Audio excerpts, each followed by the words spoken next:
Hello bachcho.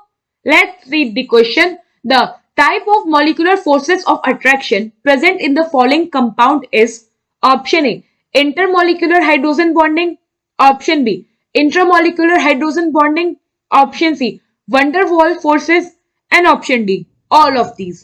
So question में हमें क्या बोला है कि हमें ये जो मॉलिक्यूल गिवन है हमें बताना है कि इसमें कितने टाइप के molecular force of attraction present है। तो सबसे पहले तो हम अपना स्ट्रक्चर देखते हैं। तो हमारे पास क्या है,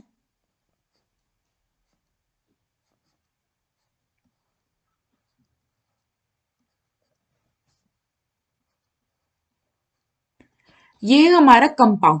नाउ अगर आप इसमें देखो तो यहाँ पे हमारे पास एक OH ग्रुप है और यहाँ पे क्या है, NO2 ग्रुप।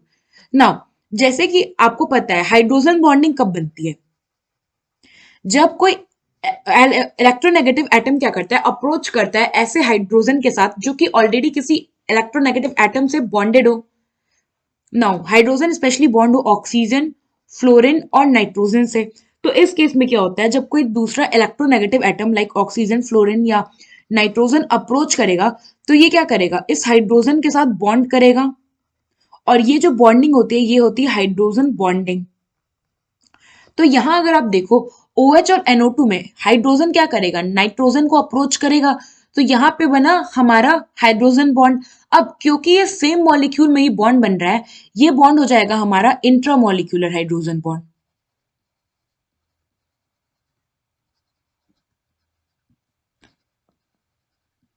ना इसके साथ साथ अगर आप देखो तो सेम ऐसा ही दूसरा मॉलिक्यूल भी तो होगा। तो हम NO2 को थोड़ा सा ओपन कर दे रहे हैं। तो यहाँ पे NO2 कैसा होगा, नाइट्रोजन, ये हो गया डबल बॉन्ड ऑक्सीजन, फिर एक सिंगल बॉन्ड ऑक्सीजन और इस पे लगा है नेगेटिव चार्ज।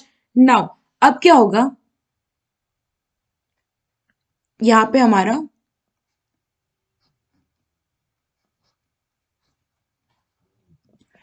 ये हो गया हमारा OH, ये हो गया हमारा O OH और ये हो गया हमारा N NO2। ना यहाँ पे क्या होगा, अगर आप देखो तो ये जो O नेगेटिव है ये हाइड्रोजन के साथ क्या करेगा, इंटरेक्ट करके बॉन्ड क्रिएट करेगा। तो यहाँ पे भी बना हमारा हाइड्रोजन बॉन्ड। पर यहाँ पे क्या हो रहा है, दो अलग मॉलिक्यूल के बीच में बॉन्ड बन रहा है।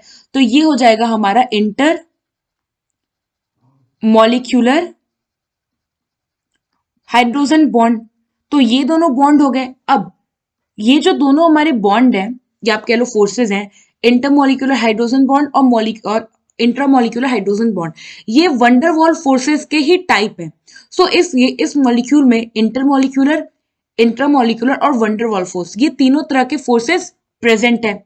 तो यहाँ पे हमारा ऑप्शन डी जो होगा वो करेक्ट ऑप्शन होगा। आई होप आपको ये क्वेश्चन समझ में आया होगा। Thank you.